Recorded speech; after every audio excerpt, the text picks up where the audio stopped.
stage, where the state's Commissioner for Information, Kingsley Fanwo, accused Senator Natasha Akpoti-Uduaghan of inciting violence during her homecoming rally on Wednesday. Well, on Tuesday, Senator Natasha defied security restrictions and arrived by helicopter in her hometown of Ihima Okehi local government area, where she was welcomed by her supporters. Fanwo spoke on live television, criticizing Akpoti-Uduaghan's claim that Senate President Godswill Akpabio, Kogi State Governor Usman Ododo, and his predecessor, Yahaya Bello, were plotting to assassinate her. The commissioner warned that such allegations could trigger violent confrontations. Let's listen to Natasha. On the 12th of March, Akpabio spoke to Governor Ododo to recall me, but he told him to be impossible because the masses are with her, the people are with her. But Akpabio was not satisfied. He then sent for Yahaya Bello. And it was actually Senator Asukwo from Cross River that drove Yahaya Bello from Hilton Hotel. I was informed of everything. And when I got to know, hold on, the meetings was in two folds. He told him to commence my recall and that he was going to fund it. Of course, monies changed hands that night. The second thing he told him was that he should try and kill me. I didn't make this public, but I wrote to the IG of police. And Akpabio told Yahaya Bello, I am saying, standing by what I've said. He told him that he should make sure that killing me does not happen in Abuja. It should be done here. So it will seem as if it's the people that killed me here. Dr. Bati, serious allegations here. The commissioner also said that the rally was aimed at inciting her people and also eliciting reactions from the supporters of other principal actors, and that if they had reacted, it would have led to a lot of bloodshed.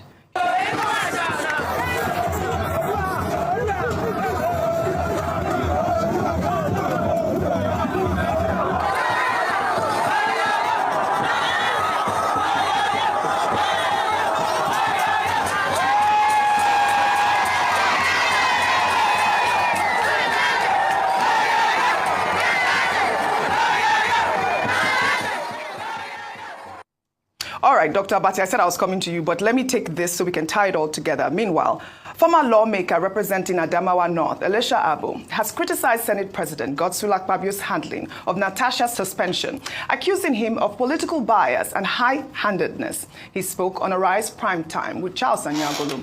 ABBO argued that Akpabio's actions, including withdrawing Natasha's security and barring her from the National Assembly, were unfair and put her life at risk. He also accused Akpabio of being vindictive, even towards him, after he challenged him in the Senate before his removal. Let's take a look.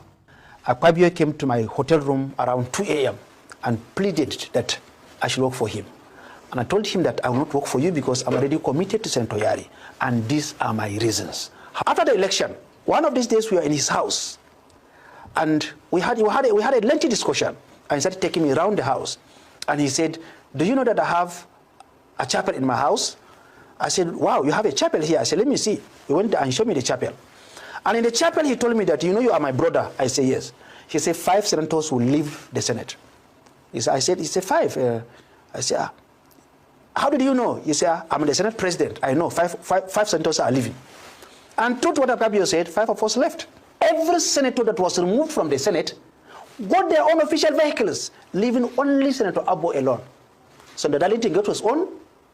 The 2 senators from Plateau, the other senator Ohere, the 4 of us removed by the court. They all got their own. Because I challenged Akpabio, I was the only senator that they refused to give him the car. That is the vindictiveness of somebody called Akpabio. All right, another serious allegation, Dr. Abati here. But you know, when I was listening to that, all I could think was, Akpabio really likes to take people to his chapel. He's the second person we're hearing say he likes to take people around the house. But seriously, on Tuesday was quite the story when we saw Natasha accusing, the Senate President and Usman Ododo and Yahaya Bello of trying to kill her. And now we're hearing that serious defamation, Dr. Abati. Okay, number one, Senator had already, removed him from the from the Senate why should we expect to be paid?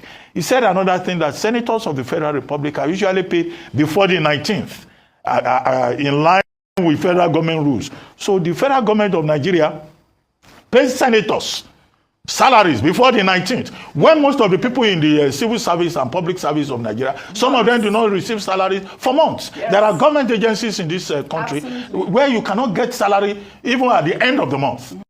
So they seem to be very privileged persons. So those other people working for the federal government, going to work every day, this is what they say. When they say that our senators are overpampered and overpaid, good point, in addition to allowances. The third point he made was about, cars being allowed to be taken away. Why should they go away with their cars? That, again, is a serious allegation. Did they pay for those vehicles that were given to them? And he says he was not the only one. He was the only one that was not given the car. So this, again, is, a revelation of the kind of, behavior that we find at the highest levels. People will go away when they leave office with furniture, with vehicles.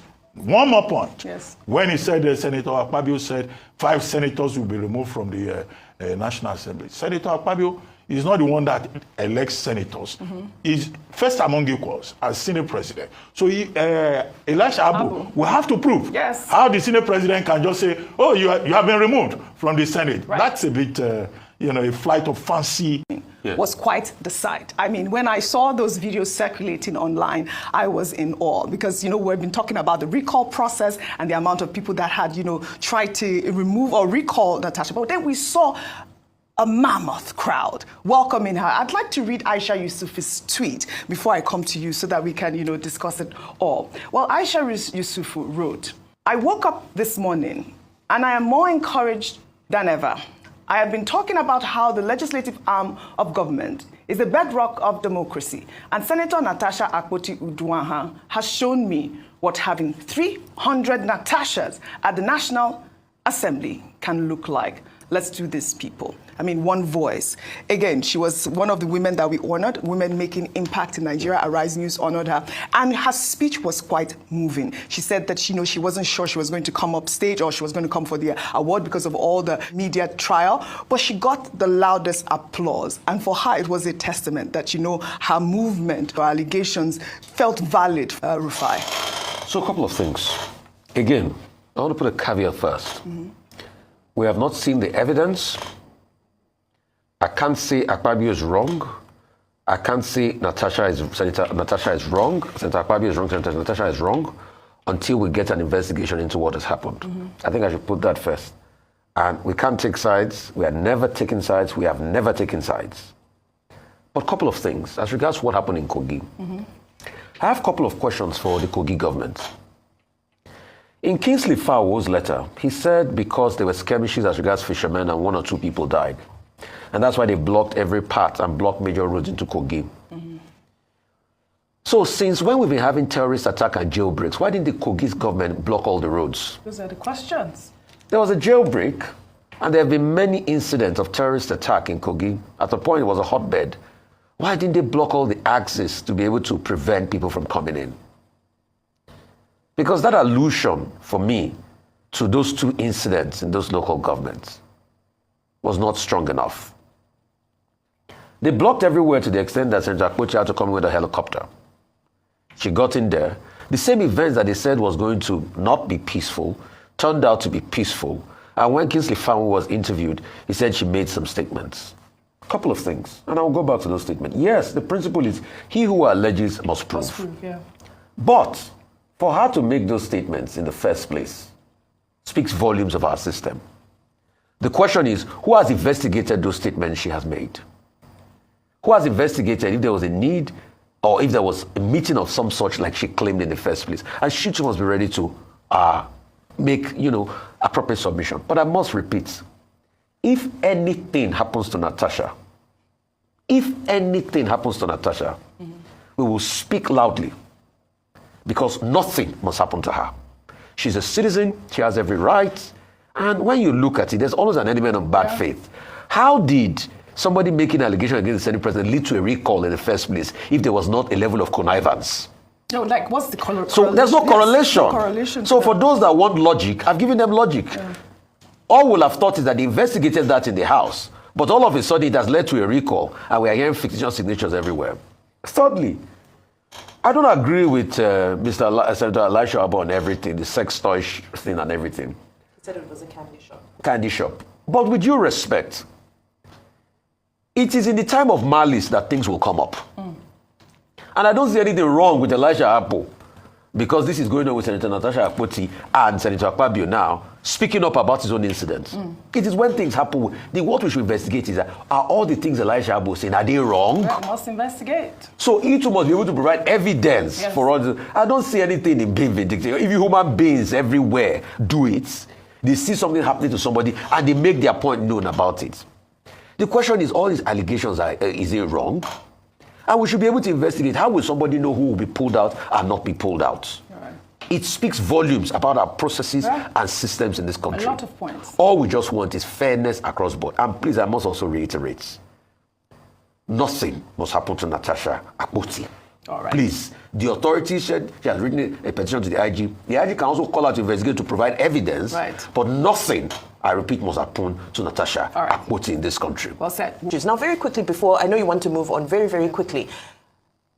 Senator Natasha Akpoti, when I think back to some of the stories that I've heard from Senator Florence Itagiwa about her experience as a woman in politics, what it's like on the campaign trail, what it's like even when you get to that senatorial seat, the level of threats, the level of violence, the level of, it just drops your jaw. Yeah. So some of these, if she comes out in public to say some of these things, yes, I'm glad she's reported it. However, let's speak to the other lawmakers, female lawmakers especially, and find out what they actually go through on their road to get into these offices. It's tough. Yeah. It's tough. Absolutely. Well, you made a point where, talking about Tinubu's visit, so many problems in Nigeria that we are facing here, Dr. Patti, before I come to you on Wednesday. Lagosians.